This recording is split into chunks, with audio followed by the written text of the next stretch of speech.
Life में लेना देना तो चलता रहता है। इधर फ्लेक्सी लोन से बोरो कर लिया और उधर बाय मॉम डैड का वेकेशन डन। शादी का डिसीजन लिया, फ्लेक्सी लोन से और बोरो किया। प्रमोशन मिला तो ये लो थोड़ा लोन वापस कर दिया। Thank you. नए इंटीरियर्स का डील किया, फ्लेक्सी लोन से फिर थोड़ा ले लिया। ईयर एंड बोनस मिला तो इस बार लोन ज्यादा वापस कर दिया। लाइफ में लेना देना चलता रहेगा तो लोन्स में क्यों नहीं। इसीलिए flexi loan from Bajaj Finserv एक ऐसा लोन जो जब चाहे बोरो करे, जैसे चाहे रीपे करे, वो भी चुटकी में। Think it done with Bajaj Finserv.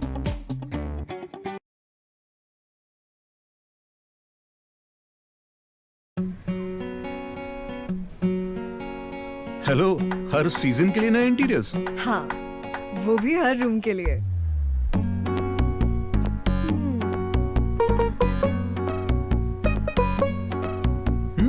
Fridge, smartphone या बड़ा टीवी?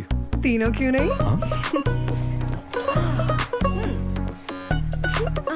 अरे ये तो शॉपिंग लिस्ट में नहीं था। सो अब शॉपिंग कार्ट में तो है। सॉरी। अच्छा, नए आउटफिट्स की विश लिस्ट। विश क्यों? Just add to cart and buy.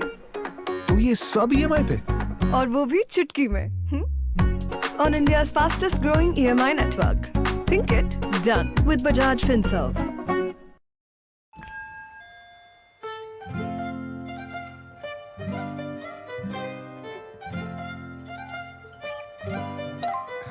Sir, अपनों को खुश रखना इससे आसान हो ही नहीं सकता।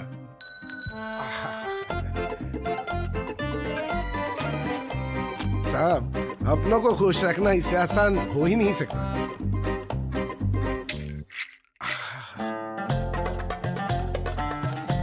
हुजूर, अपनों को खुश रखना इससे आसान हो ही नहीं सकता।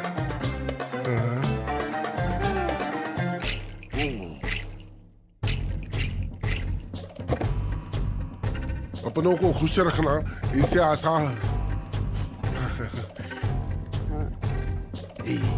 अपनों को खुशियां दिलाना आसान नहीं बनाते तो आगे कैसे बढ़ते। इसीलिए हम जो भी करते हैं उसे बेहतर बनाते आ रहे हैं, बनाते रहेंगे। Bajaj Finserv, think it done.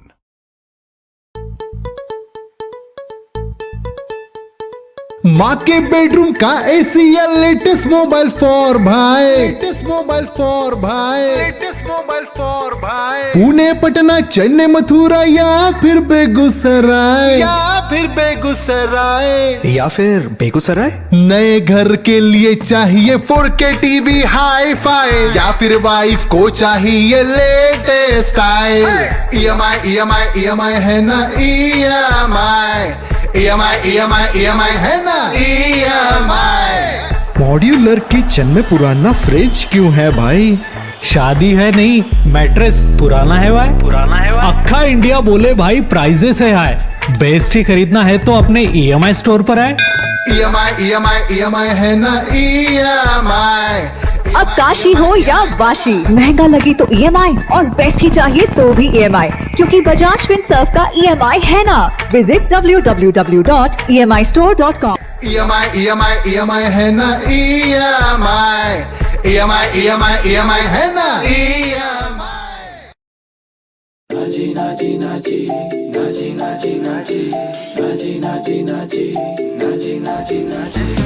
धोखा है धोखा, धोखा ना खाओ जी। इंश्योरेंस फ्रॉड से बचना है बहुत जरूरी जी। वो एजेंट है या फ्रॉड पता लगाओ जी। एक्स्ट्रा ऑफर के झांसे में कहीं फंस ना जाओ जी। अगर कोई अनजान कॉलर इंश्योरेंस पॉलिसी डिटेल्स मांगे तो कह देना उनको मिलके स्कैम को एंड करो, हमेशा सेफ रहो जी। Always verify the caller and do not surrender your insurance for attractive offers. हमेशा सावधान रहे, सेफ रहे। Issued in the interest of public awareness by Bajaj Finserv.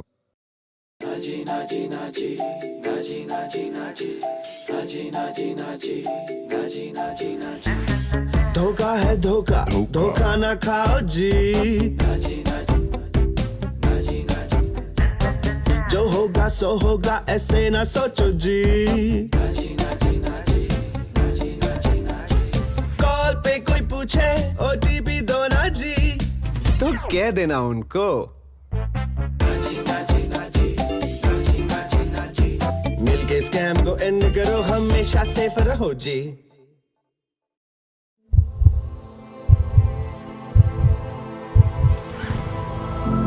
Being a hero is all about heart. It's not about ruling the world. It's about owning it. It's not about winning a race. It's about delivering a smile to the human race. It's about a spirit that just cannot be confined by geographies. It's about the heart that beats for the future and a soul that echoes the values of generations. And yet, being a hero is never about the hero. It's about the millions who celebrate them.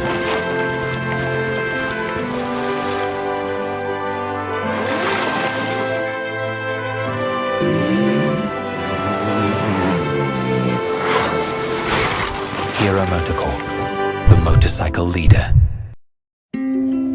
There's a gush of wind that hums a sweet song. There's a gush of wind that fights like a hero to fill the world with possibility. There's a gush of wind that jumps across oceans and mountains, embracing the entire planet. There's a gush of wind that blows away darkness.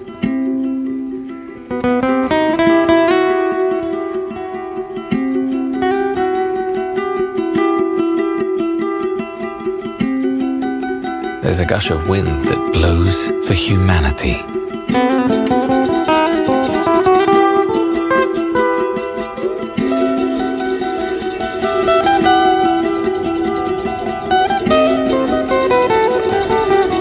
Because at Hero, we care. In 1868, the Tata Group was founded on a philosophy that put the community at the heart of its existence. Today, we are $100 billion global enterprise.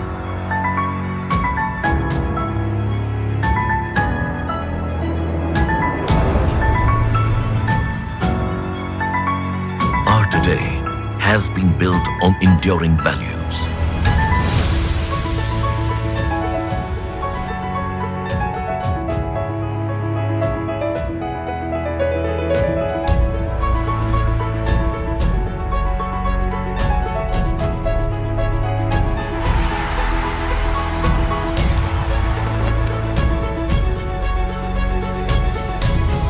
Today is about delivering excellence across business sectors.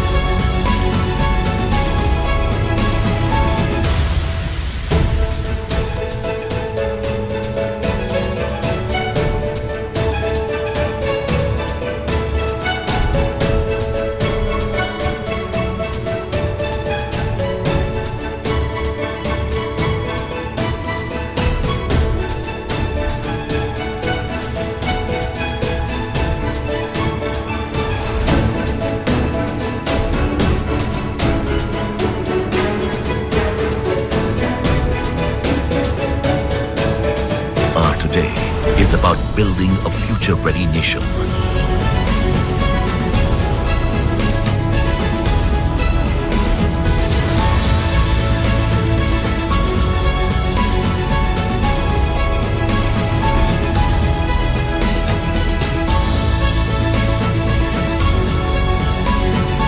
Our today has a strong foundation with community at its core.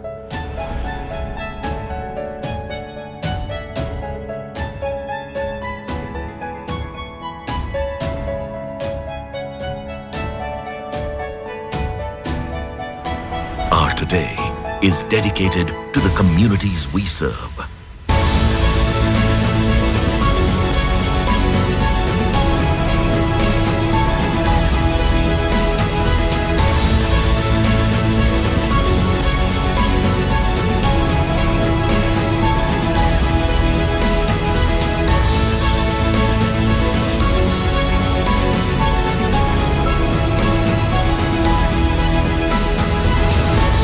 Today is always about more than just today.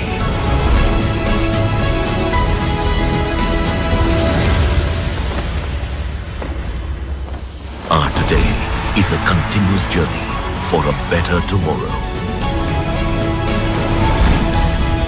Tata, leadership with trust.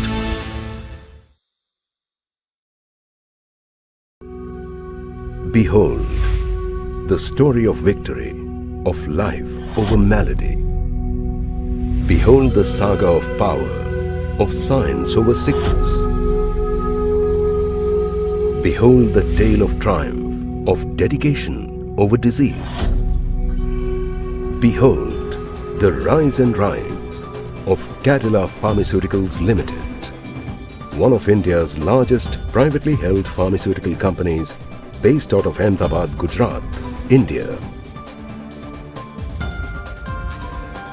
Cadila Pharmaceuticals was born out of the vision of a legend who left an indelible mark in the chronicles of Indian pharmaceuticals industry. He was Indravadan Ambalal Modi, the founder chairman of the company, rightfully christened as the medicine man of India. His vision to alleviate pain of the underprivileged through research-driven innovations has been driving Cadila Pharmaceuticals for more than 6 decades now. Innovations which are backed by the key strengths of the company, the state-of-the-art manufacturing and research facilities. The flagship manufacturing facility at Dholka, Gujarat, sprawls over 100 acres.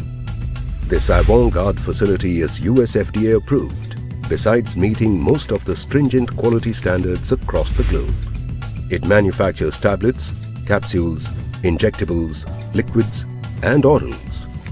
The second formulations manufacturing facility is located at Samba in the state of Jammu and Kashmir.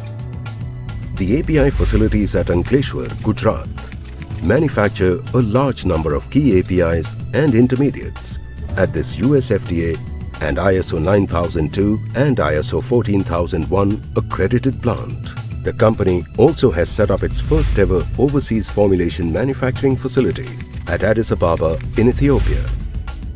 This world-class facility is the only WHO CGMP compliant manufacturing facility in the region. More than 850 products spread across 12 specialties with many of India's top brands in its basket. Great goals are defined by far-sighted vision and achieved by seamless teamwork. A multicultural, multilingual and multinational workforce of over 7,000 employees is truly the propelling power of the company. Not just in the domestic market, the company has a wide global footprint with over 1,000 marketing authorizations across 85 countries. Its international sales force of over 150 highly diversified and versatile personnel lends it an outreach that blankets the globe. As the company grows, so does its commitment to research. Manned by more than 350 scientists, the R&D facilities of Cadila Pharmaceuticals at Dholka, Gujarat is an institution of breakthrough innovations. To take the focus on innovation to the next level, it partners with leading international companies to discover newer treatments. The Cadila Pharmaceuticals Group is gigantic. Its group companies complement and expand the dynamic vision of the company across new avenues of healthcare and newer fast-paced business areas. Cadila Pharmaceuticals is a gentle giant. Decades of dedicated research, groundbreaking healthcare innovations, and worldwide impact proves the infinite potential of one powerful emotion. Care. The success of Cadila Pharmaceuticals bears testimony to the fact that the care continues.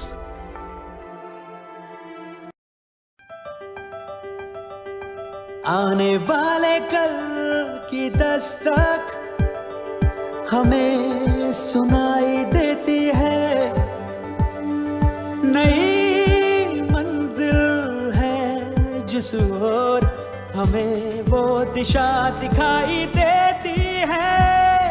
नए India का नया जोश, नए India का नया जोश, नए जोश से निकल पड़े हम, आने वाला कल होगा हमारा।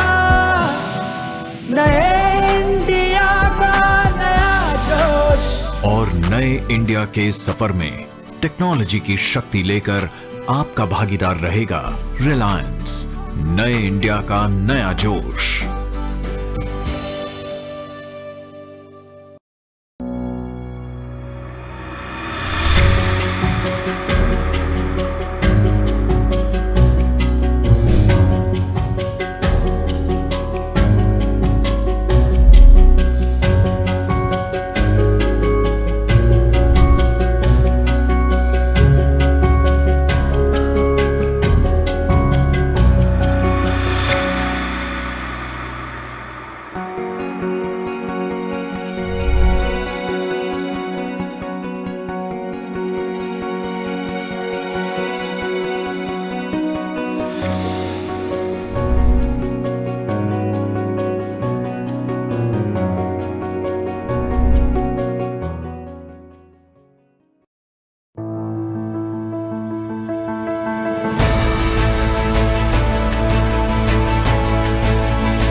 लाइफ में लेना देना तो चलता रहता है।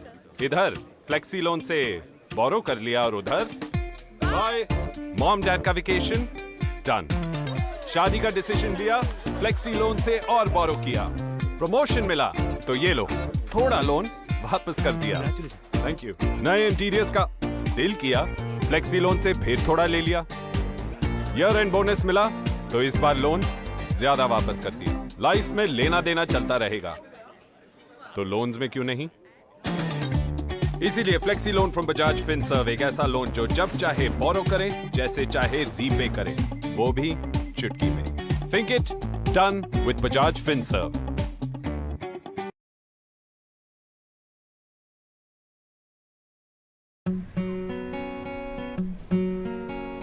हेलो, हर सीजन के लिए नए इंटीरियर्स? हाँ, वो भी हर रूम के लिए।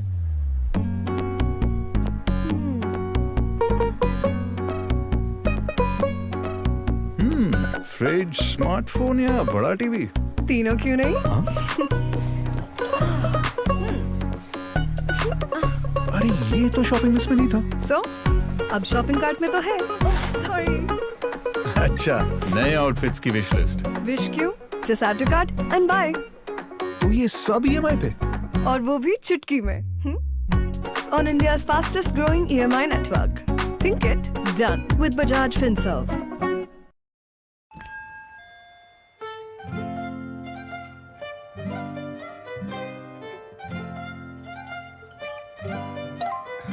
सर, अपनों को खुश रखना इससे आसान हो ही नहीं सकता।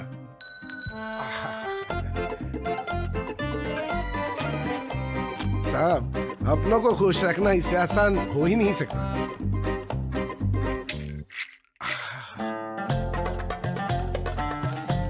हुजूर, अपनों को खुश रखना इससे आसान हो ही नहीं सकता।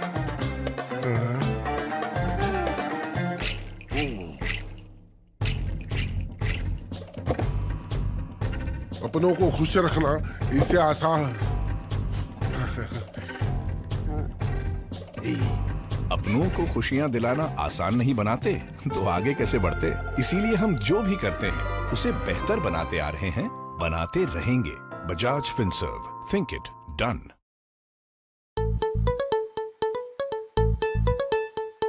माँ के बेडरूम का एसी या लेटेस्ट मोबाइल फॉर भाई, लेटेस्ट मोबाइल फॉर भाई, लेटेस्ट मोबाइल फॉर भाई। पुणे, पटना, चेन्नई, मथुरा या फिर बेगूसराय, या फिर बेगूसराय। नए घर के लिए चाहिए 4K टीवी हाई फाई, या फिर वाइफ को चाहिए लेटेस्ट स्टाइल। EMI है ना, EMI है ना, EMI। मॉड्यूलर किचन में पुराना फ्रिज क्यों है भाई? शादी है नहीं, मैट्रेस पुराना है भाई। अक्खा इंडिया बोले भाई प्राइजेस है हाई, बेस्ट ही खरीदना है तो अपने EMI स्टोर पर आए। EMI है ना, EMI। अब काशी हो या वाशी, महंगा लगे तो EMI और बेस्ट ही चाहिए तो भी EMI, क्योंकि बजाज फिनसर्व का EMI है ना। Visit www.emistore.com। EMI है ना, EMI है ना, EMI। नाची नाची नाची नाची नाची नाची नाची नाची नाची नाची नाची नाची। धोखा है धोखा, धोखा ना खाओ जी। नाची नाची नाची नाची। इंश्योरेंस फ्रॉड से बचना है बहुत जरूरी जी। नाची नाची नाची नाची नाची नाची। वो एजेंट है या फ्रॉड पता लगाओ जी, एक्स्ट्रा ऑफर के झांसे में कहीं फंस ना जाओ जी। अगर कोई अनजान कॉलर इंश्योरेंस पॉलिसी डिटेल्स मांगे तो कह देना उनको। नाची नाची नाची नाची नाची नाची। मिलके स्कैम को एंड करो, हमेशा सेफ रहो जी। Always verify the caller and do not surrender your insurance for attractive offers. हमेशा सावधान रहे, safe रहे. Issued in the interest of public awareness by Bajaj Finserv. नाची नाची नाची नाची नाची नाची नाची नाची नाची नाची नाची नाची। धोखा है धोखा, धोखा ना खाओ जी। नाची नाची नाची नाची। जो होगा सो होगा, ऐसे ना सोचो जी। नाची नाची नाची नाची नाची नाची। कॉल पे कोई पूछे OTP दो ना जी, तो कह देना उनको। नाची नाची नाची नाची नाची नाची। मिलके स्कैम को एंड करो, हमेशा सेफ रहो जी।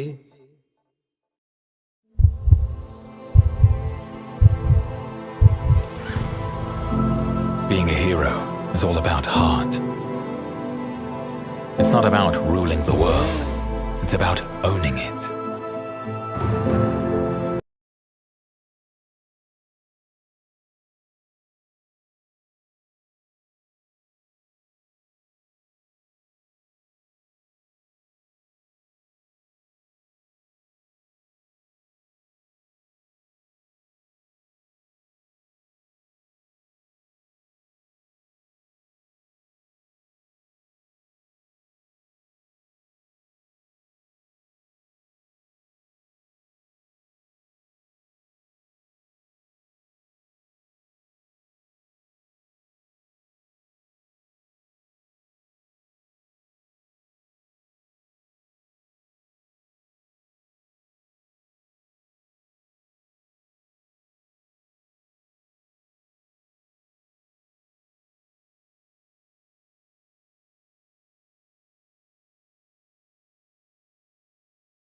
people do we expect on the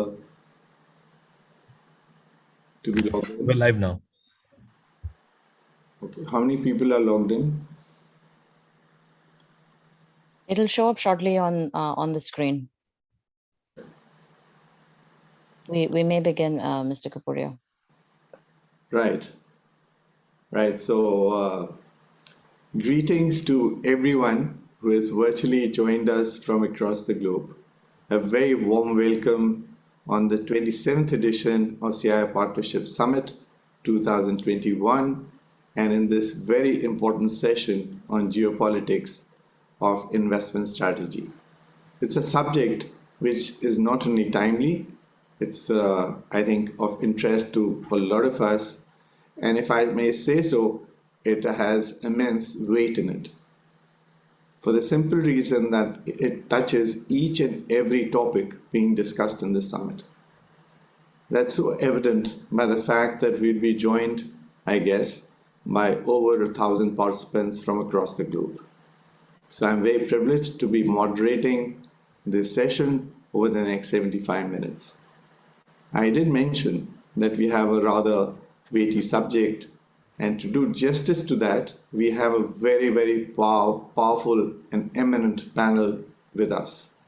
So we have Secretary William Cohen, Chairman and CEO of Cohen Group US. We have Lord Jonathan Maryland, Chairman, Commonwealth Enterprise and Investment Council UK. We have Mrs. Nisha Biswal, President, US-India Business Council. We have Mr. Bruce, I guess. Do we have him? Yes. Okay, we do. Who is the Executive Director of a task force of German Marshall Fund of the US. And we have also, I hope, Mr. Alex Wine. Do we have him? From the Chatham House? Okay, we'll join in later, I guess. So very, very warm welcome to all our panelists for joining and making time for us to be here with all of us on this subject. Let me try and introduce this subject by painting this mega canvas with some broad brushstrokes of very different colors. The colors which may sometimes be of the same hue, but on the other side, they may be totally contrasting. And I guess that's the world we inhabit today. Our world has changed drastically over the 20-odd months, which has shaken the very foundation of our societies, disrupting how we live, work, and majorly stress the lives and livelihoods of citizens at large. The crisis has also revealed inadequacies of existing infrastructure, policies ranging from social protection systems to basic healthcare. The global poverty has risen for the first time in the last 2 decades, widening disparities across various sections of our society, also putting thousands of enterprises at risk of shutting down. In this life-threatening crisis, we did witness some positives like rapid clinical trials, approval of vaccines. Such an extraordinary achievement could only have been possible with proactive global collaboration across governments, pharma companies, and research institutions. However, there's a contrast out there as well. As we move on path to recovery, the world faces a mix of long-standing and now newer vulnerabilities. Economic nationalism, trade protectionism, unilateralism persists while international investments are decelerating. In parallel, cybersecurity risks are growing worldwide, which have a potential to disrupt all our lives, because now we are pretty much dependent on the cyber world. Disruption of supply chains, even for essential things like PPE kits and vaccines, have also given a prompt to geopolitics of self-reliance, which also was warranted by the need to de-risk the next contagion, I guess.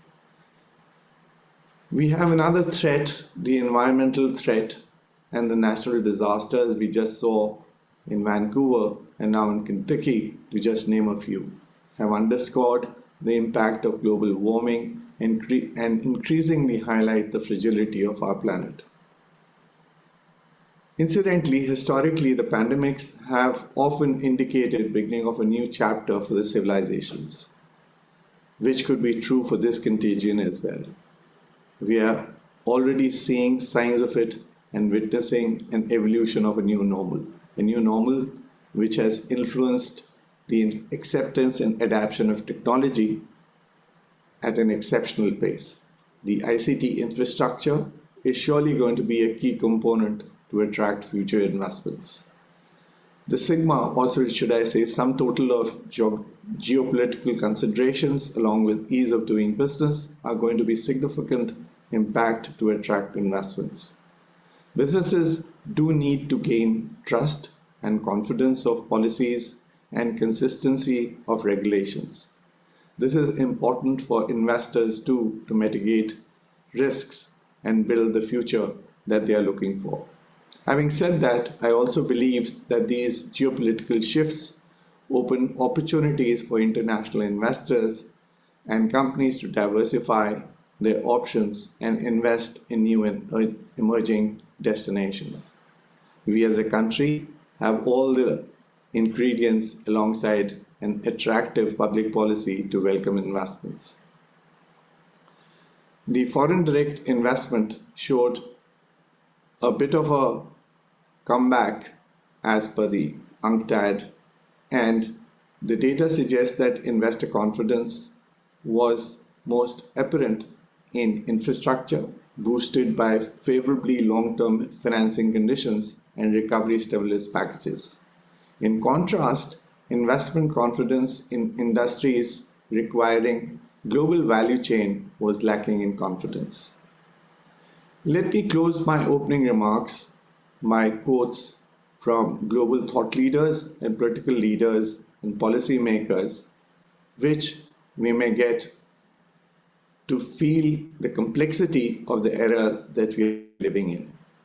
This could be also an indication of an inflection curve that we are riding. I start with Henry Kissinger, who recently said, "We stand on a precipice. We can look forward to a constructive and collaborative global economy, or we can step over the edge into an abyss of missed opportunities." I quote John Kerry, "The climate is logical space for bilateral cooperation between New Delhi and Washington. The Biden administration has made climate the top foreign policy priority, and India features very much in those countries." I also need to quote the WTO DG, Dr. Niyogi, who was with us in this conference yesterday, describing the current atmosphere as fraught with geopolitical tensions. She warned of the risks of rule-based trade system being replaced by a power-based system, and said smaller countries would lose out most in this. And she said it's absolutely important that we support multilateral trade and don't take it for granted. I also need to quote President Joe Biden, who said on the 21st of September in UN that the withdrawal from Afghanistan is a turning point in history, which means that relentless war would be supplanted by relentless diplomacy. I guess my experts are going to tell me what it really means. I also need to quote the former Australian Prime Minister Tony Abbott while visiting India last month as Prime Minister Scott Morrison's special trade envoy said, while calling India a trusted and reliable trading partner, termed India's last-minute move to walk out of RCEP smart and shrewd. Finally, I'd like to quote our own Minister of External Affairs, terming the globe as multipolar. Quote, what COVID has done is it's really questioned the model of globalization. So we are really moving from a sort of just-in-time globalization to a just-in-case globalization. Today, the countries are willing to pay additional costs for a greater sense of security. We want more reliability, more resilient supply chains, and we want more options. With this, I close my opening remarks and I come back to you, the expert panel, for their thoughts and their expert opinions.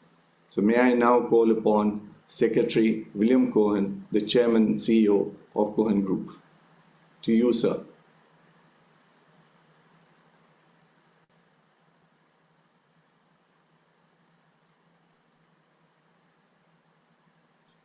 You have to unmute. I think no conference. Can you hear me now? Yes. Okay now? Yes, please. Okay. Well, Mr. Chairman, thank you very much. And it's a pleasure for me to join you at CII. I wish I could be with you personally, but I'm pleased to be with you and so many of the panelists. You have covered most of the issues that I wanted to address. But being a former politician, I feel compelled to offer a few words in addition. When we talk about supply chains, it's talking about arteries. When the arteries become clogged or they collapse, it results in inflation or high blood pressure, higher transportation costs, consumer demands unfulfilled, and in our country, political discontent. And you just mentioned where we are headed. We started out some years ago having a policy of just in case. And then when globalization took root, it went to just in time. And now we're coming back to just in case, or something of a hybrid between just in time and just in case. I think it was good for business globalization overall has been good for the majority of the countries in the world, particularly China, where much of our outsourcing has gone to. It's been good for business in that it's lowered operating costs. It's certainly increased the bottom line, and that has been distributed to shareholders and to consumers alike. And so it's been good for business, good for consumers. And you say, well, what could go wrong with this picture? And you just mentioned it. Mother Nature can go wrong. Actually, she's very angry with us now. And so we have pandemics, civil unrest that could go wrong, political interference can go wrong, tax and regulatory policies can go wrong. And so what COVID has done is simply expose the weaknesses in the globalization economy. They've always been there, but we have tended to ignore them. And so along comes a hurricane, as it has, you mentioned in Kentucky.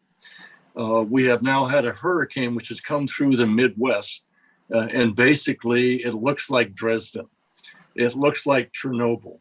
And it really is kind of a metaphor for what has taken place through globalization, because back at the end of World War II, we were the major producing country, the major manufacturing company in the world. We have lost a third of our manufacturing jobs. We now, between 2000 and 2010, we have lost 5.6, I think, million jobs. And you have communities that have been devastated. They're like what you're seeing on the hurricane damage. You're seeing something similar to cities and towns that once were prosperous and producing, that now are empty and very impoverished. So we have to change. President Trump said America first. That generated a lot of controversy. Now you have President Biden who says America is back. And so we are pursuing a policy like other countries are pursuing policies. So we want to reshore some of that manufacturing capability back to the United States, or nearshore other allies that we have trust and confidence in. So how do we do that? We are not prepared to reshore much of what we have offshored in the last 2 decades, 3 decades. We don't have that capacity right now. We have 11 million unfulfilled jobs. So this is a great opportunity for India. This is an exactly prime opportunity for India because what? We're looking for new homes. And I like to associate this with home ownership. When you want to buy a new home, what do you look for? Location, good roads, a nice airport, infrastructure, water supply, good energy supply, good schools, fair taxes, good governance, and good neighbors. That's what you look for when you're building a home. We're looking for a new home. This is the same that business is looking for now in terms of how do we cope with this new environment, with the great changes taking place. So business wants all of those things that homeowners want, but they're moving into an area in which where are the jobs that are going to be produced? It's going to be AI, it's going to be quantum computing, it's going to be in cyber, it's going to be in G6, it's going to be in biotech, and it's going to be in space. That is great news for India. Why? Because you have a big consumer market. You have STEM educated workers. You are changing your rules and making the rules more favorable to inviting business in. You need to generate a better infrastructure. You need to have more comprehensive tax policies and fair tax policies. All of the things that homeowners want, business wants now. And I think India is in a unique position to offer those. You don't check off all of the items I mentioned, but tax policy has to be more comprehensive. It has to be fairer. You have to have lower corporate tax rates, certainly around the 20% range. You have to make companies feel that they are part of the community and they'll be treated fairly. So all of that is possible. The real issue is how does business persuade policymakers to pursue things that we know have to be done? This is not rocket science. We know what has to be done. It takes partnership, which we're talking about today, partnership between government, academia, and business. And just one word about government. In our country, we're looking at government in a different way. You've quoted a lot of people. I'll let you quote me one time. Government is the enemy until you need a friend. And that is true now in Kentucky, in the Midwest, and in other areas who are suddenly hit by a major storm or major tragedy. Suddenly government becomes necessary. Well, in this particular case, government becomes necessary because it has to adopt policies which are pro-growth, pro-business, pro-environment. And that takes trade-off and compromise. And I'll cease here, but just tell you one thing. Look at the defense industry, something I've been associated with for 24 years on Capitol Hill and over at the Defense Department. There's a real opportunity with defense cooperation. Most recently, Tata joined with Lockheed Martin to produce a prototype of an advanced fighter wing in Hyderabad. And I've been to that plant. And I see that this is a possibility. That wing will be going to all of the fleet for Lockheed throughout the world. It has a chance to become part of the F-1 program should India decide to move on it. That's just one example. But there are many other defense projects that are on the table, so to speak, that can be energized and move forward that will produce thousands of jobs, both skilled and unskilled, for the Indian workforce. So we know what to do. The question is, are we able to persuade our government and our politicians to move in that direction? And I cease and desist at this point in time. Thank you. Thank you. Thank you so much for covering a lot of space and populating that very mega canvas that I spoke about with and filling it with an absolute content which I left out. And I definitely will quote you on this, that when you need the government and if it's there, it's a great friend. So I have the pleasure now to call upon Lord Jonathan Marland, who has been a friend of ours for a very, very long time. He chairs the Commonwealth Enterprise for Investment Council UK. So over to you, Lord Jonathan. Well, Chairman and Secretary, it's you've set me a very hard task to follow such tour de forces that you've both enunciated, and I was absolutely fascinated by your conclusions on these. And what can I add when such erudite people have enunciated such interesting information? But perhaps I can just pick up on a few points. The issue of globalization, which you both mentioned. Globalization was a sort of huge development in the 2000s, but the wheels were starting to come off. There was decoupling starting. America was looking inwards. 60% of Americans don't have passports. The British were coming out of the European Union. The European Union had all sorts of interesting problems. So there was a decoupling going on. And through that period, we, of course, allowed China to develop as the major global power. And that, to me, is, for want of a better phrase, the elephant in the room for the future for India, for America, for UK to a lesser extent, it's a smaller economy, but for the democratically elected Western world. Seemingly, we've all been asleep on our watch whilst China has developed its One Belt, One Road initiative. You take India, and I don't wish to be unduly critical, but Sri Lanka now has a strong footprint of China in it. Pakistan, as we know, the same. And Maldives, the airport was built by the Chinese right on the doorstep of your great country. We now have China building ports in Jamaica and Barbados, a big investment in Barbados, right on the doorstep of the USA. We have China building infrastructure and ports and investments in Africa, the future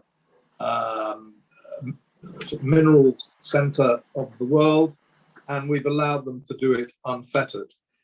And so I think out of this dreadful pandemic, where, as you rightly say, Chairman, businesses and people have been lost in this tragic circumstances, and we end up with, shall we say, the survival of the fittest.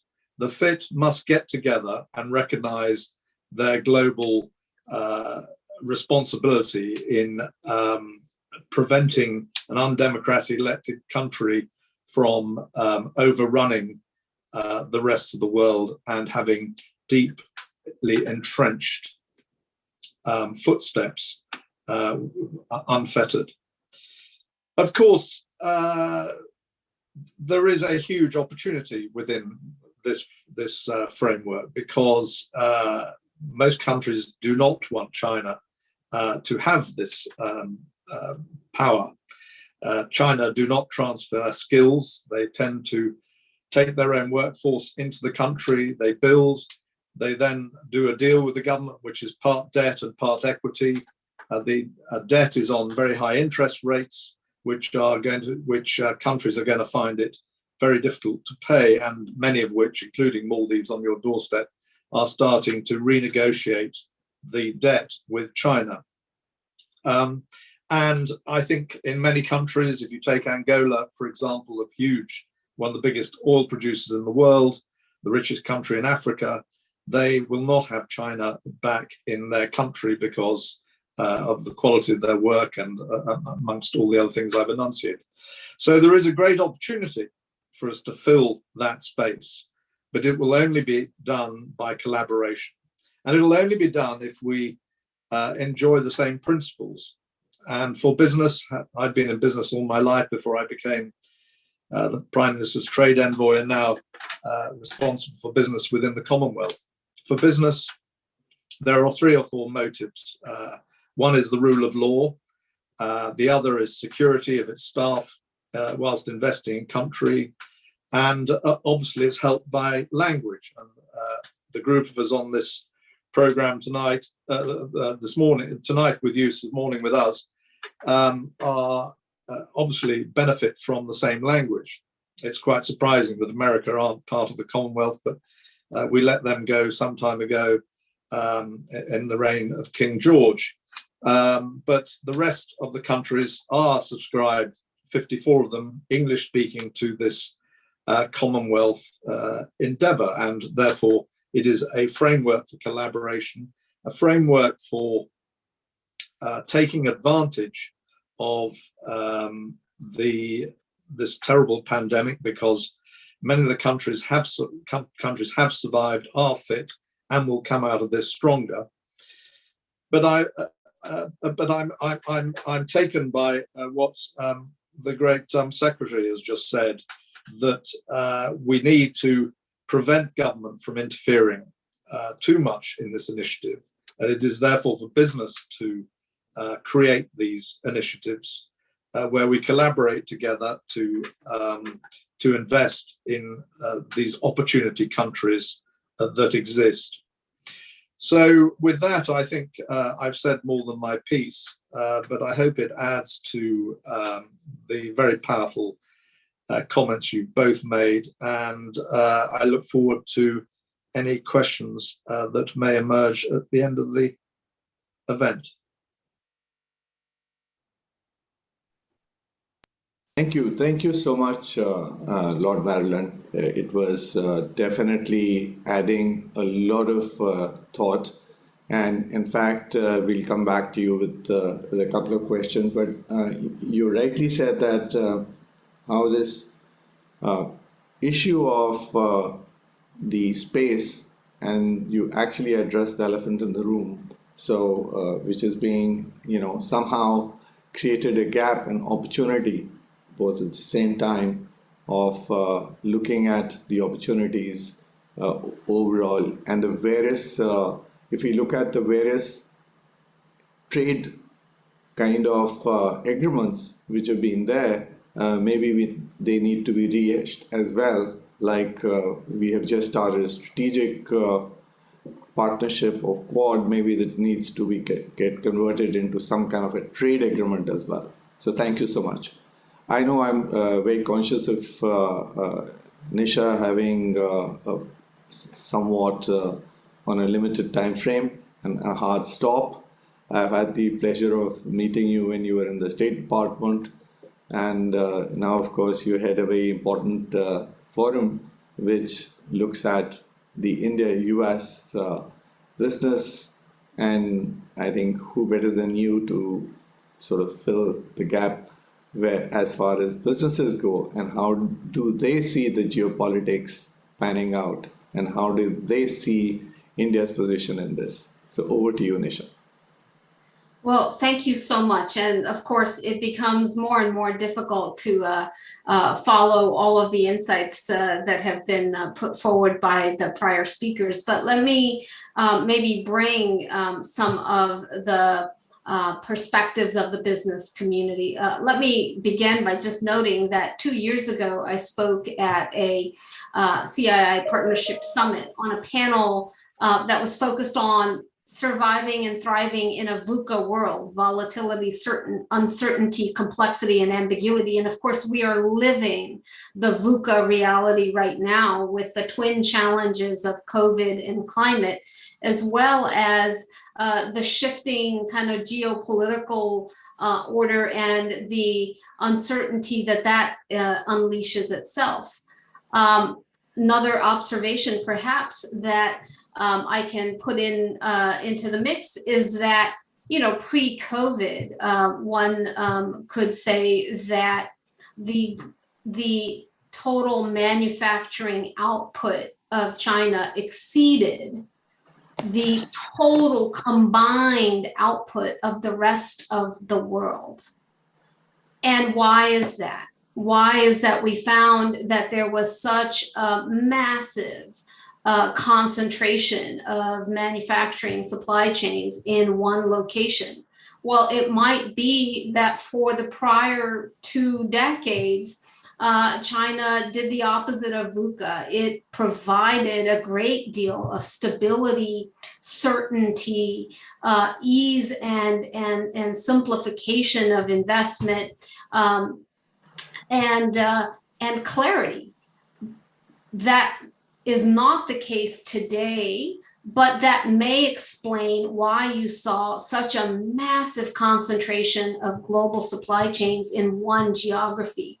Of course, enter a period of COVID and the shutdowns that were imposed by that, and we saw the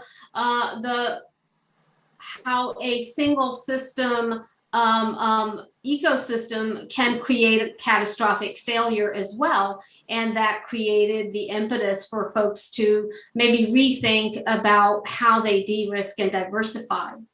Another observation that I want to throw into the mix is, because the title of this session is the Geopolitics of Investing. And let me just say that the geoeconomics is the new geopolitics today, right? And so there's a major focus on the connection between the economic lines and the strategic impacts and implications. But that understanding and realization has to be accompanied by a real rethinking of what our economic and commercial and trade policies are versus what our strategic goals and ambitions are. Because what we're finding is that while there's an enormous focus on the rhetoric of, the geoeconomics of the Indo-Pacific, that our economic policies, our trade policies are not following suit. And if we want to truly look at how we support a much more diversified and de-risked ecosystem, how we incentivize for businesses to really go closer to market, and create more regionalized approaches, then you have to make sure that that market access is there, that as Senator Cohen said, that the neighborhood where you want to build your house is one that is going to be able to sustain your investment, your family, your business for not just the next year, but for the next several decades, because shifting of supply chains really requires decades of effort and investment to really see them flourish. And that means that you've got to create economic policies, investment policies that are not short-term in nature, but that are long-term. And then finally, fundamentally, we believe that that democratic societies and free market societies are going to create long-term stability. But it does require then managing of our internal politics to allow for more stable approaches, so that we don't have a situation that feels like it's changing every 2 years or every 3 years. And I think that is a big challenge of democracies, which is building the internal consensus and constituency to maintain stable policies that allow us to achieve both our strategic and our economic goals and ambitions. So I think that's a challenge for all of us who work in and represent democratic societies, who want to be supporting and strengthening global value chains and supply chains, and creating that geoeconomic order that creates inclusive prosperity. All of these are important goals and ambitions that have been well articulated by the 3 countries that are represented on the screen right now. But the economic policies have to then match those strategic goals and ambitions. And that's where I think there's work to do in all 3 places. And there is internal political consensus building that needs to happen in all 3 places to be able to sustain that. So I'm going to pause my comments with those few thoughts. There's lots more that we can talk about, but I want to get to Bruce and then to the Q&A session. So thank you very much for this opportunity. No, I'm being conscious of the time that we have. Bruce, if I may have the liberty to, ask my question to Nisha, and slightly so that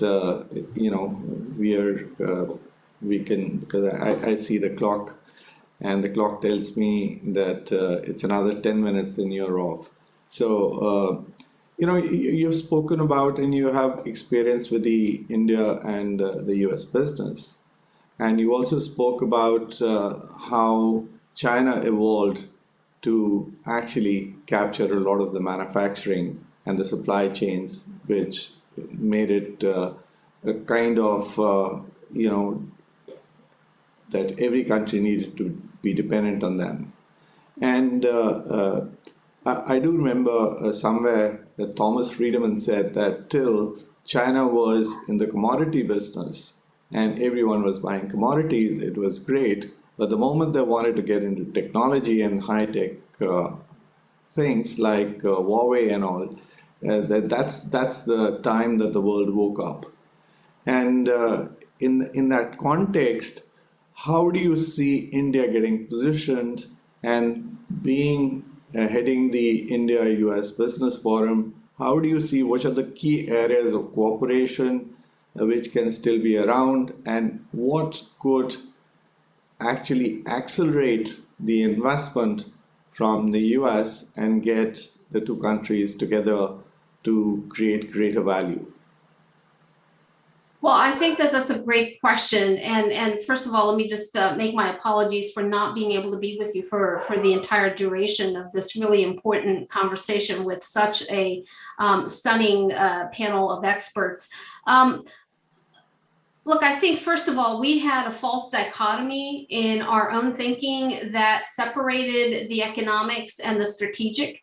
While we were, busy inking security partnerships and, strategic deals and dialogues across the region, China was very busy building economic partnerships across the Indo-Pacific and around the world. And now that we are in this digital ecosystem where virtually every company is a technology company, we see that the silos are artificial, and we see that there's no such thing as a commercial versus a strategic, that the two are interlinked.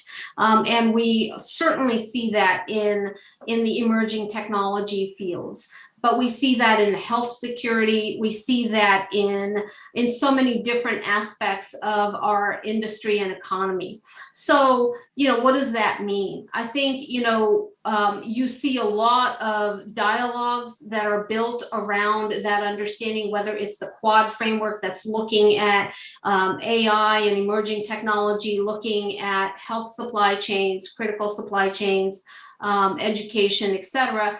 You see that in our bilateral conversations. What you don't necessarily see that in is in our trade conversations. And we still have not yet merged our understanding of how we want to do trade with our understanding of the world that we want to look at. So I see a few areas of opportunity if we don't start immediately on the trade side of the house, which I understand that, the politics of trade is much more complex and may take a little bit more time.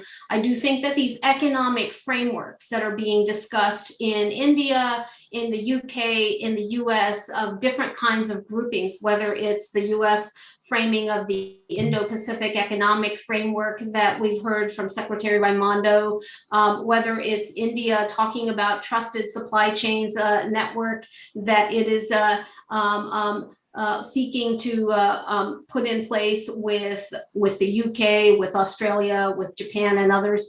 I think it's to embed in that approach what, well, let me back up here. So fundamentally, when we're operating in this very VUCA world, and we're looking at more disruption as we look for diversification, government has to be the stability that then helps to kind of create that opportunity, right? And so these frameworks that these countries are looking at, they need to go from the perspective of what is the structure, the stability and regulatory structure that we can provide that can then unleash the economic opportunity that we're trying to bring about, right? Too often it approaches it in the reverse and saying, okay, here's the goal that we're articulating, we want you to go and do it, but hey, the economic policies are in a different part of the house, and we'll get to those later. So I think emerging technology, health, critical manufacturing, engineering are all key opportunities, but we're going to need a policy framework that allows us to advance that. So, could you be more specific on any kind of change that you would like to see on the India side? This forum is being chaired by the Commerce Minister. Maybe those the set of recommendations will go directly to him. So if you have something to say, please, here's the opportunity. Well, certainly the Commerce Minister is probably fatigued sometimes at how much he hears from us on the challenges. Look, I think India has made some very strong and important strides, and we must acknowledge that. I think the PLI schemes and other steps to inject kind of a incentive structure for bringing in supply chains is very important. But equally important are going to be the architecture it lays down for the future economy, and it cannot be done in isolation. So the US and India, the UK, and other like-minded democracies ought to be thinking about what is the digital architecture? What is the framework for digital commerce that we can strengthen and support in a way that is more holistic and not siloed, because a digital economy does not exist, does not respect national boundaries.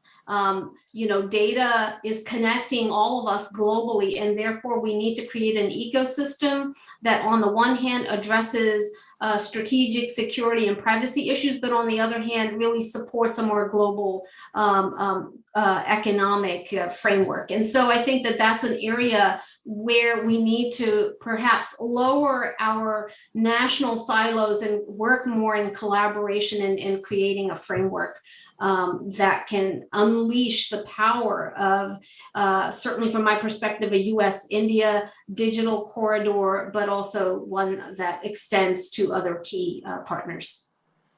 Right, thank you. And thank you, Bruce, for the patience.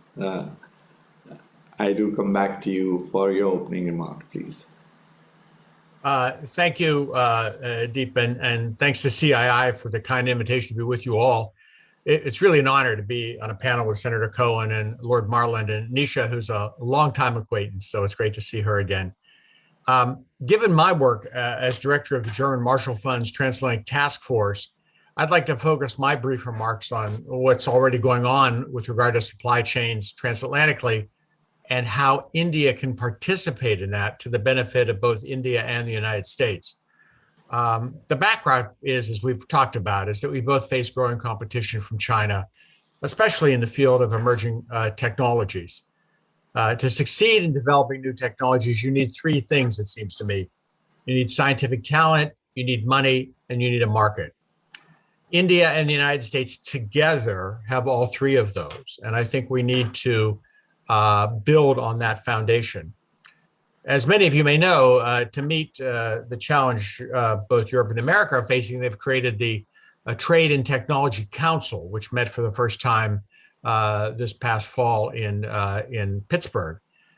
10 working groups were created and tasked to come up with the proposals that would be discussed by political leaders in the cabinet level in the spring of next year. It's a work plan that I think is a great model. Of particular importance to our discussion is that the supply chain working group has been tasked to focus on advancing supply chain resilience and security in key sectors such as clean energy and pharmaceuticals. In connection with these sectors, the US-EU working group is tasked, among other things, with mapping research and development priorities.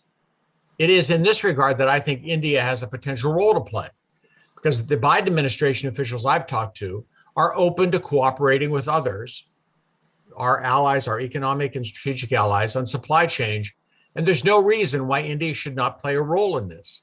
But Delhi will have to take the initiative, I think. The issue is not, can India become a secure supply chain for America, but in what fields?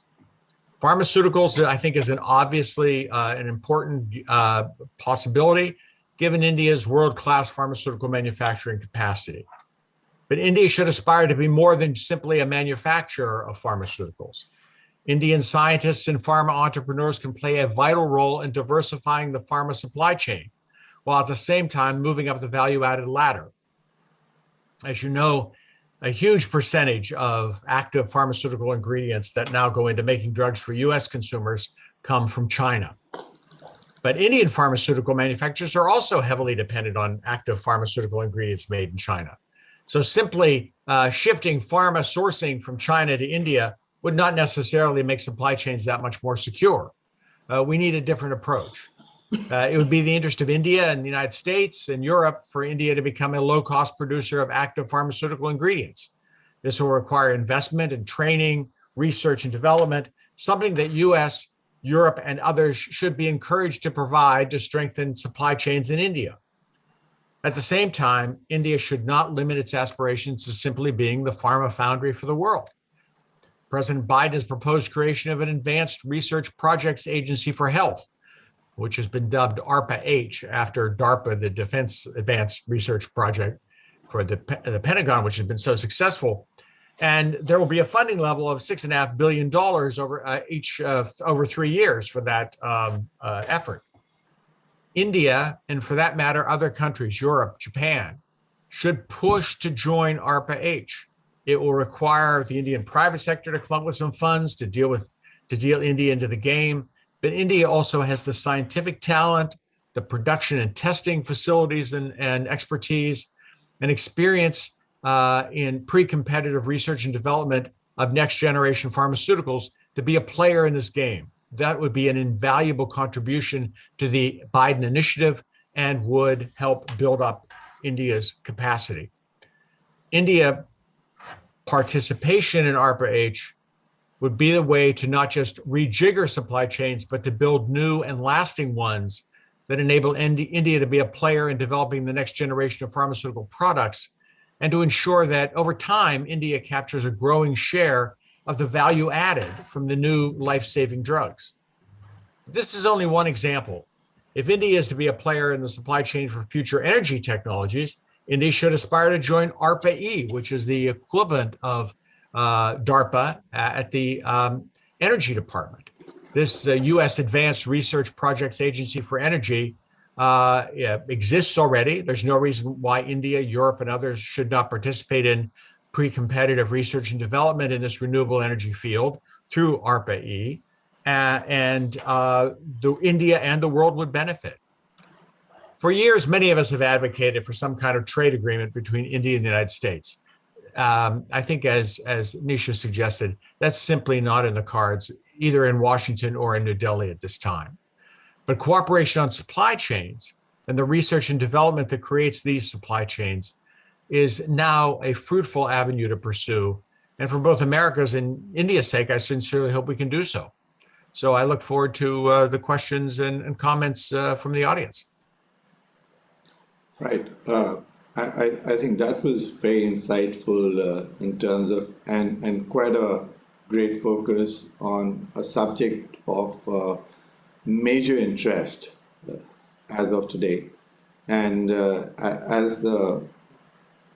heard a term where it was not only being near-sourced and in-sourced, it was called trust source, So I heard this in one of the conferences, and I was really fascinated that, wow, that's where now the supply chains are moving, because you need trusted partners, and trust means so many more things than just following the same values. It means having regulations, having proper regulations, having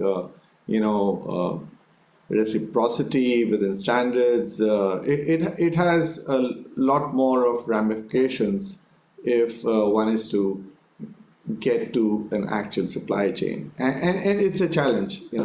Even if we have manufacturing in Canada, and sometimes our company has issues supplying goods from Canada to the US. So, simply because there are some issues of packing standards, but that's what the world is.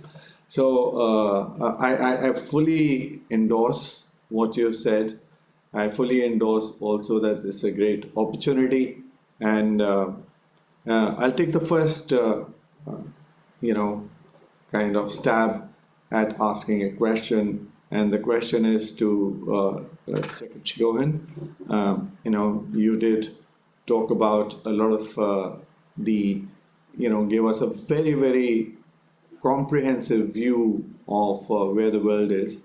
But what do you see are the major challenges which we may face in the future? You did mention some, but as far as we in India and the US are concerned, in terms of, let's say, the next administration, are they going to look at India slightly differently? Because there is a paucity of kind of consistency in the US in terms of policies. We still have some tariffs which are going on, which was in the Trump administration.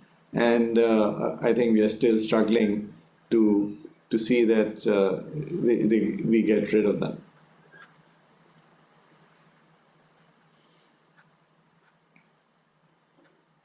So you're on mute.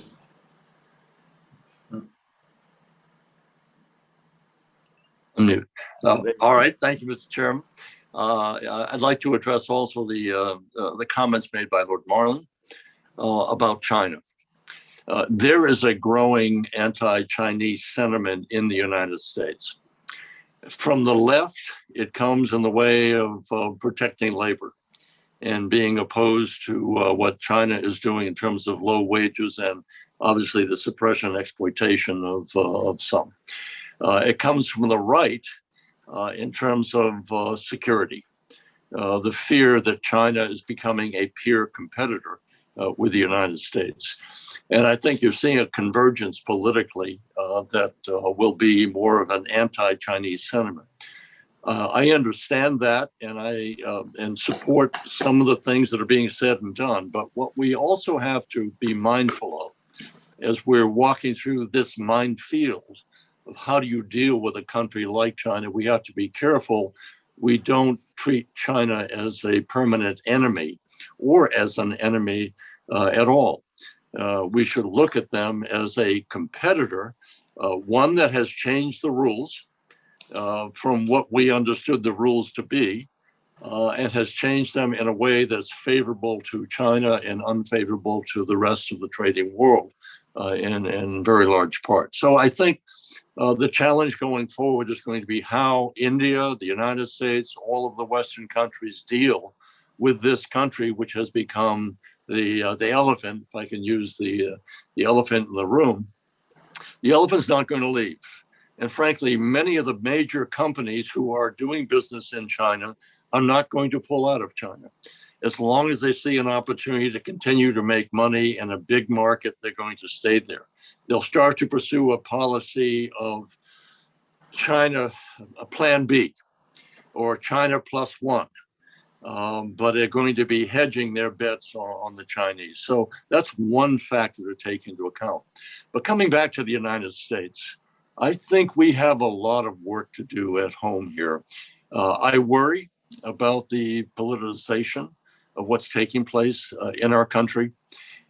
We talk about what needs to be done for India and others to become in the supply chain. We want stability, we want continuity, we want predictability. All of that is critically important to businesses making decisions on where they're going to invest their resources. I think as far as the United States is concerned, other countries are looking at the US and saying, we're not so sure. We saw what President Trump was doing in terms of saying America first. Well, what did that mean? For some of us, that meant, well, America last, or America alone, because we have, I think most of us have come to the conclusion, unless we remaining democracies work together in any ways that we can, taking into account local interests. And here we get into the issue of, yes, we're driven by ideals, but also by interests. And if it comes to a trade-off between ideals and interests, each country will go with their interests. So that is another issue we have to deal with. But coming back to the United States, I worry that we have lost the perspective on what our role in the world should be. What is it that we want the United States to do in this new world? Some want to retrench, some want to pull back. There's a growing notion within the Republican Party that we have to pull back from these engagements on a global basis.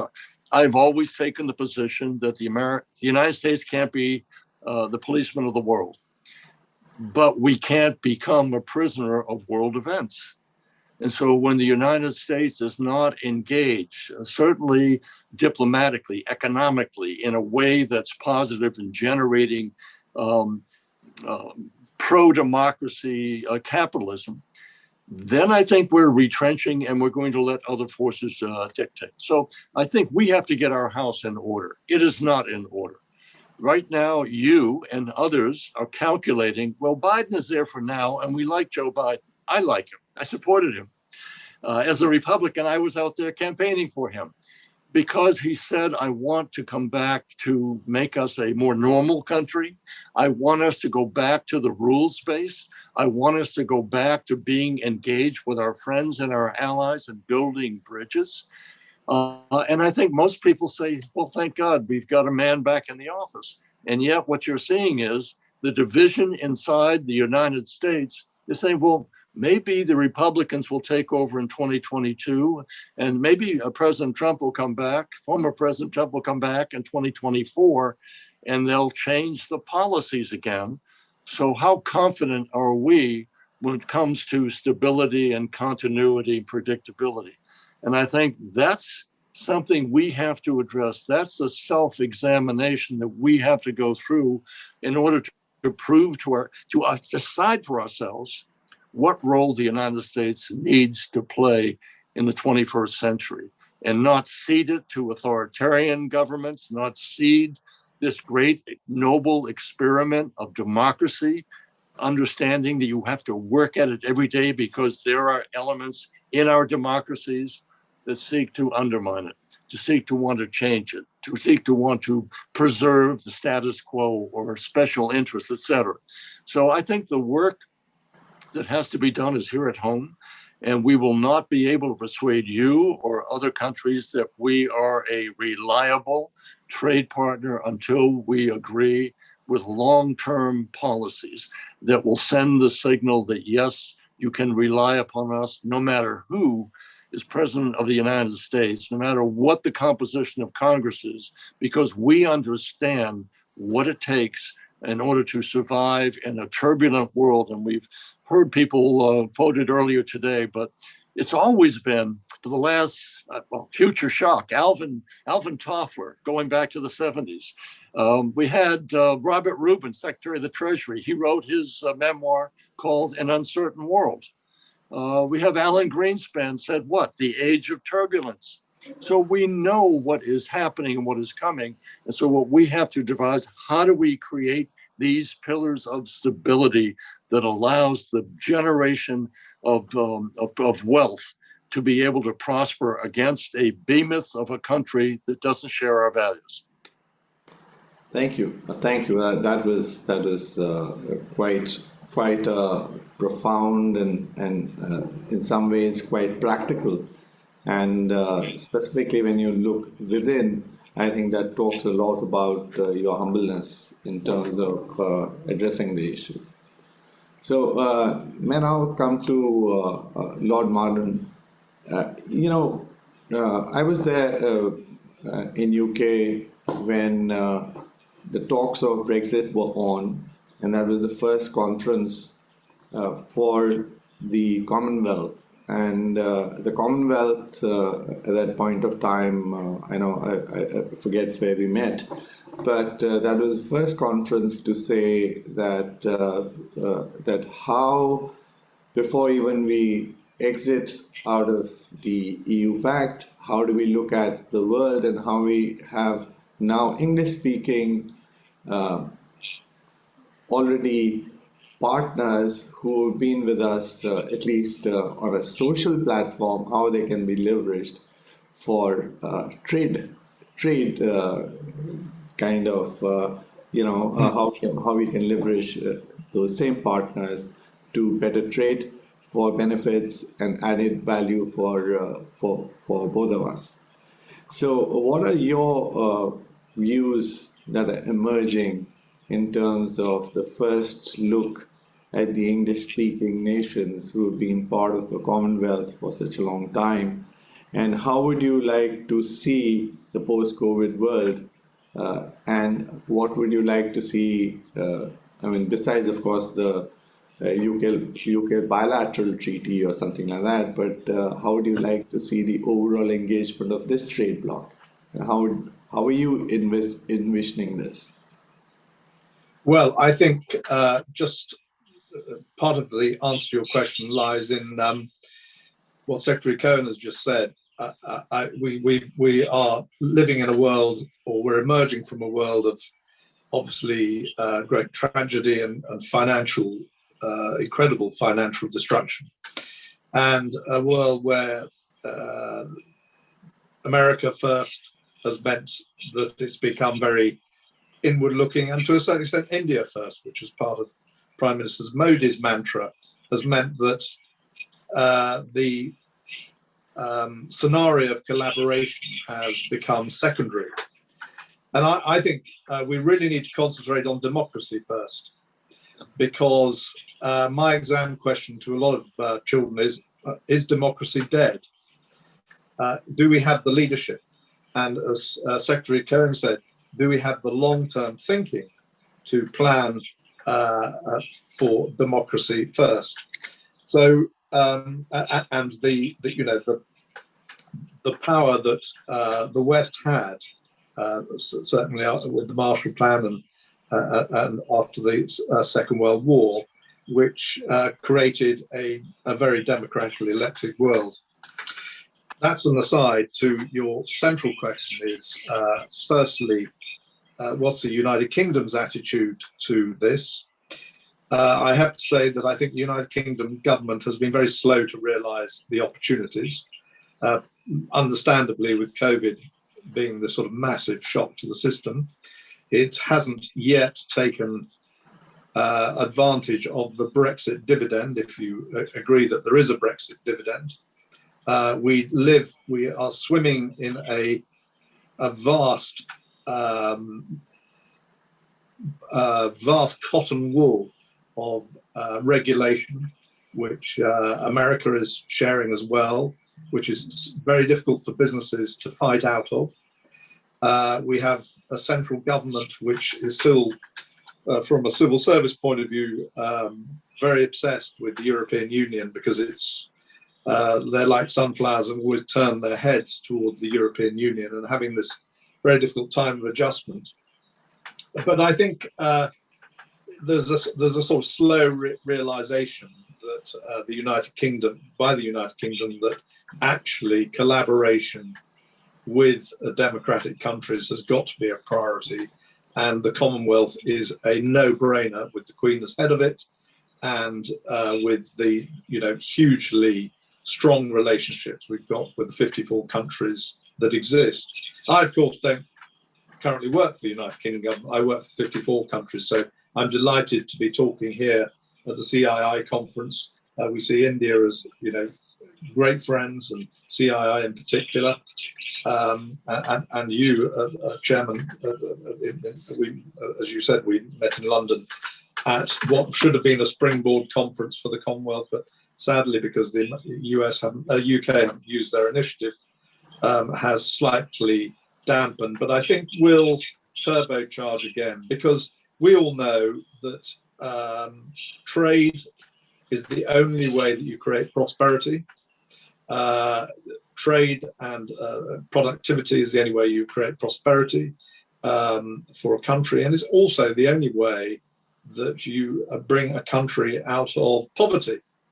So they're no-brainers. And I really would urge India, America, and all the English-speaking Western countries, particularly Commonwealth countries, to start a program of collaboration and long-term thinking, which sadly has not happened since Secretary Cohen was in power, where you did long-term think and where, the benefits were there for all to see and tragically, I think, are slipping through our grasp.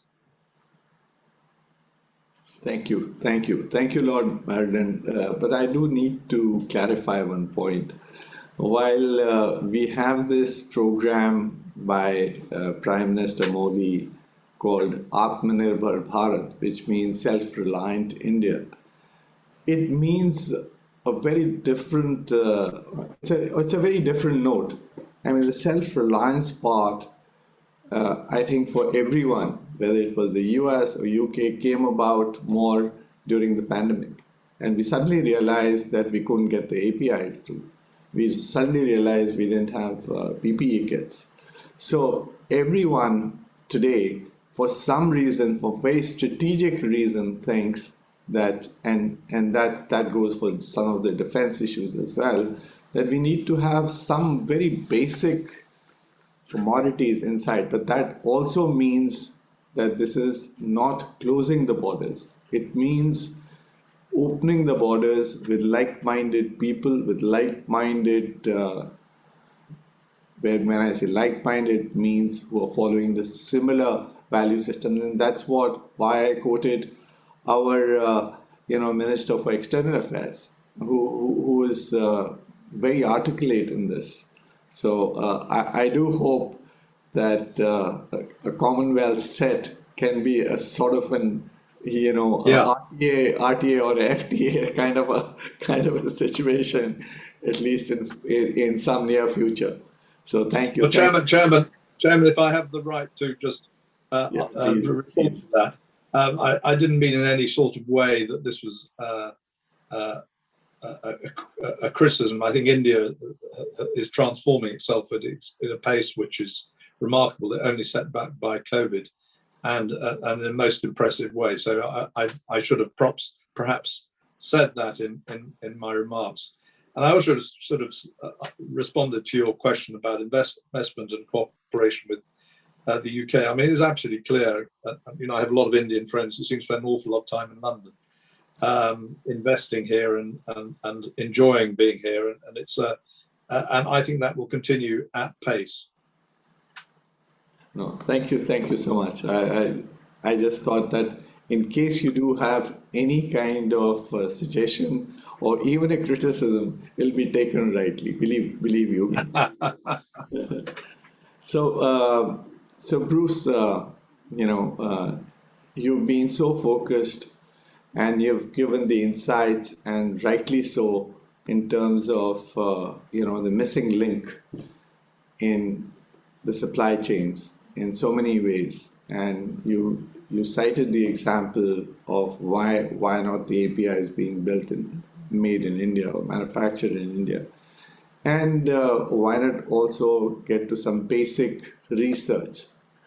The other area which I thought you may want to comment on is the data security issue within the countries, and how we look at various protocols of various platforms which are in play, and how do the regulators who are there keep in tune or be real time with the advancements in technology, whether it's a biotech or whether it's the cyber tech or whether it's the AI. So do you have any thoughts around that? And specifically, I'll ask the second question along with that, is how do you look at the issue of Europe and the EU looking at carbon taxation? I mean, is this going to really again create a very lopsided trading globe, which might mean that there'll be some tariffs which might get into play, and there are already indications of that. So is that not something that we all need to be aware of? And what do you think are the solutions? Mr. Chairman, those are both great questions. I must admit, I'm not much of a data security expert. I think you're right that issues of data security and related issues of privacy will be one of the defining challenges of the next phase in global economic integration. Simply because even Europeans and Americans differ on how they feel about privacy. It's striking that Europeans, for example, have no problem sharing data with their government and don't want to share it with corporations, and Americans have no problem sharing data with their corporations and hate to give it to their government. That's just one difference in between two areas of the world. And you throw in India or China or others, and it gets much more complicated. But I mean, the point is that we all, I think, agree that the value added that is created in the future economy will be through the manipulation of data and extracting value from data. And conceptually, that is very hard for average people and even officialdom to get their hands around and figure, what do we do with that? And in that value creation, there's the question of who gets to control the value. As an old professor of mine once used to say, I think he might have been quoting Marx or Engels or someone, that, all economics is about the creation of value and all politics is about the distribution of that value. And we have yet to even engage on that issue of how we distribute equitably the value created by the manipulation of data. But layered on top of that is the problem that we differ about what should be private and what shouldn't. And I think probably the average person, I can speak for average American, doesn't even realize that we've begun to make this transition to a digital economy and a data-based economic model. The U.S. and Europe had a privacy shield that broke down, struck down by the courts. They're still trying to renegotiate that. Data issues and privacy issues are a huge discussion in the Quad with India and others. Whether we can come up with some kind of data agreement in the Asia Pacific region, I think is one of the initiatives that we'd like to see happen. That may be easier said than done. I mean, the value of it is that it skirts all the problems of agriculture and things that have bollocksed up other trade agreements. But I think we underestimate the challenges that's going to face. On the question of border adjustment taxation, the Europeans seem intent on pursuing this border adjustment mechanism, what they call CBAM, because they don't want to call it a tax, even though it is a tax. I think we probably are headed down the road to a similar confrontation as we had with the European regulations on privacy, in the sense that they did them and then everybody had to react to them. US states began to adopt similar measures. And the Europeans kind of relish just because they're the rule setter for the world, they're the regulatory setter for the world. And they're very proud of that, for example. On the other hand, they are addressing a very real issue, which is if you price carbon at one level in Europe and you don't price it in other countries, you will undermine your domestic industry. That's why I think some kind of border adjustment mechanism, it's a border tax on carbon, is inevitable. And the question is, how do we manage that? The Biden administration officials that I've talked to say they feel there's no way in the world they can get this through the US Congress. Senator Cohen, I think, could comment on that better than I can, but I think it's probably impossible at this point to do that. They hope to be able to establish an equivalent price for carbon through regulation. I think the danger with that is that your idea of an equivalent price and my idea of an equivalent price might be different, whereas a tax is just very straightforward and simple. And also regulations can be undone by subsequent administrations. So there's no predictability for industry. But there is some hope, I think, in the attempted resolution of the tariffs on steel and aluminum between Europe and the United States. What was agreed to was they would try to work out by 2024 how they could treat low carbon steel differently than, which is called green steel, basically, differently than regular steel, and give it some kind of price advantage. And I think that may be where we're headed, which is to try in carbon intensive products like cement, aluminum, steel, things of that nature, that if it is creates lower carbon emissions, then possibly there will not be the same kind of tax or any tax on that product. It's an incredibly complicated approach. It'd be much easier just for all of us to agree to a price on carbon, but I don't think that's in the cards. Senator Cohen may have a different view, but that's my sense. Right.